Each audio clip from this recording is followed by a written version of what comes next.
Guys, soya kofta கறி பண்ணலாம். இந்த ரெசிபி ரொம்ப நல்லா டேஸ்ட்டாக இருக்கும். வாங்க எப்படி செய்யறதுன்னு பார்க்கலாம். ஒரு பேன் எடுத்துக்கோங்க. இந்த பேனில் 2 டம்ளர் தண்ணி சேர்த்துக்கோங்க. இந்த தண்ணியை கொதிக்க விடுங்க. தண்ணி கொதித்ததும் கேஸ் ஸ்டவ் ஆஃப் பண்ணிவிடுங்க. அதுக்கப்புறமா நம்ம சோயா பால்ஸை இதில் ஊற விடுங்க. 10 to 15 மினிட்ஸ் கழித்து அதை நல்லா ஊறி சாஃப்ட் ஆகிடும். இந்த சாஃப்டான பால்ஸில் இருக்கக்கூடிய தண்ணியை ரிமூவ் பண்ணுங்கள். அதுக்கப்புறமா அது ஆறுனதுக்கப்புறமா கையை வச்சு நல்லா பிழிஞ்சு ஒரு சொட்டு தண்ணி இல்லாமல் எடுத்துருங்க.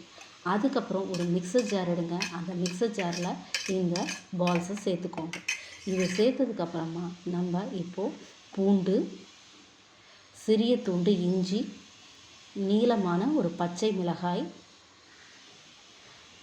தேவையான அளவு கல்லுப்பு, வெங்காயம் இதெல்லாம் சேர்த்து நம்ம ஒரு நல்ல பேஸ்ட்டாக அரைச்சி எடுத்துக்க போகிறோம். இதை அரைச்சி எடுத்துகிட்டு வந்தாச்சு.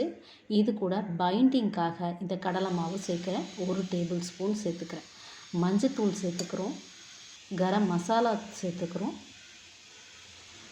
இப்போ இது எல்லாத்தையும் கலந்து சிறிய சிறிய உருண்டைகளாக நம்ம எடுத்துக்கிறோம். இப்போ இந்த உருண்டைகளை இப்போ குக் பண்ணுறதுக்கு ஃபஸ்ட்டு ஒரு பேனில் எல்லா குழிகள்லேயும் எண்ணெயை சேர்த்துக்கோங்க.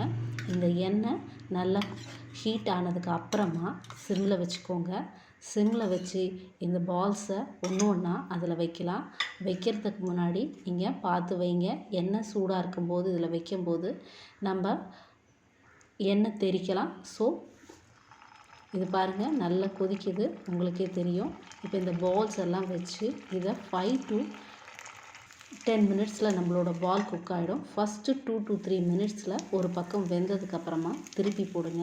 இதை திருப்பி போட்டிங்கன்னா இது அடுத்த பக்கமும் குக் ஆகும். இது குக் ஆகிட்டுருக்கு போது நம்ம சைமல்டேனியஸாக நம்ம ஒரு ஒரு பவுல் எடுத்துக்கோங்க. அதில் கசகசா, முந்திரி, தண்ணி சேர்த்து ஊற வைங்க. இது நல்லா ஊறட்டும். இப்போ நம்மளோட கோஃப்தா பால்ஸ் ரெடி ஆகிடுச்சு. இதை எண்ணெயிலேருந்து எடுத்துடலாம்.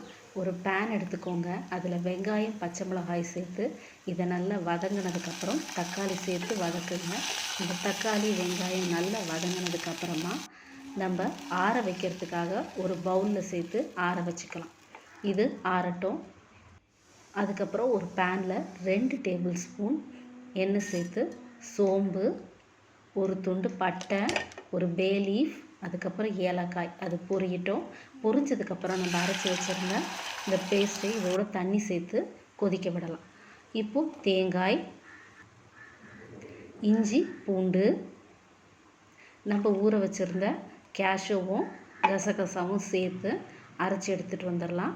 இது கூட தண்ணி கலந்து வச்சுக்கோங்க. 1 ஸ்பூன் கல்லுப்பு சேர்த்து இந்த தேங்காய் பேஸ்ட்டும் சேர்த்து ஊற்றி கொதிக்க வைக்கலாம். இப்போ கொதிக்க ஆரம்பிக்கும் போது நம்ம இந்த கோஃப்தா பால்ஸை இதில் ஆட் பண்ணிக்கலாம். இதை ஆட் பண்ணி ஒரு 2 மினிட்ஸில் இது நல்லா கொதிக்க ஆரம்பிக்கும். கொதிக்க ஆரம்பித்ததுக்கப்புறமா நம்ம நிறுத்திட்டு சர்வ் பண்ணலாம். நீங்கள் ட்ரை பண்ணி பாருங்கள். Thank you, bye bye.